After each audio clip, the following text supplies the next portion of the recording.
Good morning. ఈరోజు మన matter ఏంటంటే అంబటి రాంబాబు పక్క చూపులు చూస్తున్నాడా అనే దాని గురించి వివరించే ప్రయత్నం చేస్తా. పక్క చూపులు అంటే ఆయన మామూలుగా చూస్తాడే ఆ పక్క చూపులు కాదు.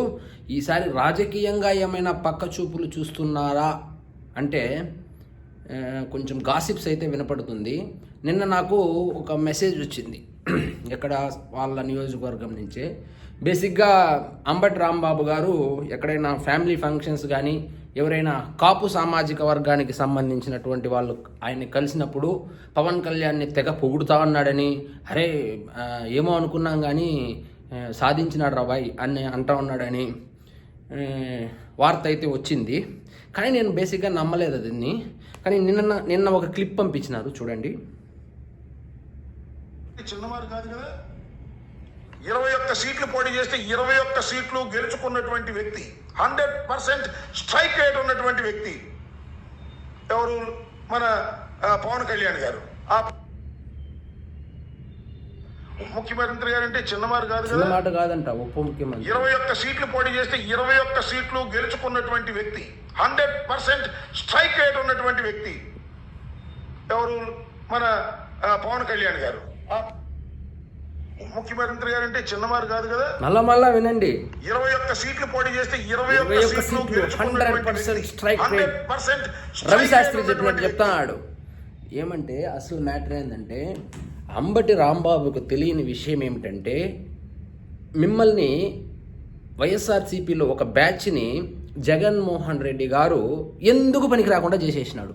అదేంటంటే మీరు ఉంటే గింటే కనుక వైఎస్ఆర్సీపీలో ఉండాల, వేరే ఏ పార్టీలో కానీ కనీసం గేటు కూడా దాకనీరు మిమ్మల్ని.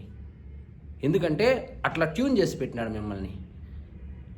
ఫైనల్గా ఏం చెప్తానంటే అంబటి రాంబాబు గారు ఇట్లా స్టేట్మెంట్లు ఇస్తే జగన్మోహన్ రెడ్డి కంట్లో కానీ పడినావు అనుకో, ఉన్నది బాయ ఉంచుకున్నది బాయ.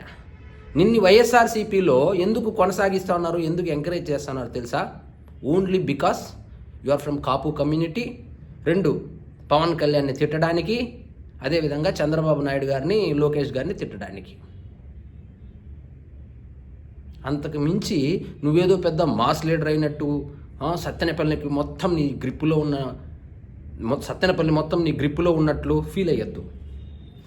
నీకు ఇచ్చిన పదవి ఏంది? పల్నాడుకి వైఎస్ఆర్సీపీ ఇన్ఛార్జ్గా ఇచ్చినారు. ఏ రోజైనా వైఎస్ఆర్సీపీకి సంబంధించి రోడ్లెక్కి పోరాటం ఏమన్నా చేసినావా? ఇచ్చి కూడా 3 నెలలు 4 నెలలు అవుతుంది. యూట్యూబ్ ఛానల్ పెట్టుకుని వీడియోస్ చేసుకుంటున్నాడు. నువ్వు యూట్యూబ్ ఛానల్లో పెట్టి వీడియోస్ చేసుకునేదానికి, యూట్యూబర్ అయ్యేకి నీకు ఇంకెందుకు ఆ పదవి ఎందుకు? కాబట్టి నువ్వు ఇట్లాంటి ఆలోచనలు పెట్టుకోవద్దు. ఇట్లాంటి స్టేట్మెంట్లు, ఇట్లా పొగడతలు కానీ పొగిడినావంటే ఉన్నది వాయ ఉంచుకున్నది వాయ అవుతుంది. కాబట్టి దయచేసి జాగ్రత్తగా మాట్లాడు. నిన్ను జనసేన పార్టీలో చేర్చుకోరయ్యా, నేను 100% గ్యారంటీ ఇస్తాను. తెలుగుదేశం కథ ఇంక తెలిసిందే కదా. కాబట్టి ఒక పని చేయి, కాంగ్రెస్కి వెళ్ళు. నువ్వు బేసిక్గా కాంగ్రెసే కాబట్టి కాంగ్రెస్కి వెళ్ళిపో. ఇది నా ఉచిత సలహా. Thank you.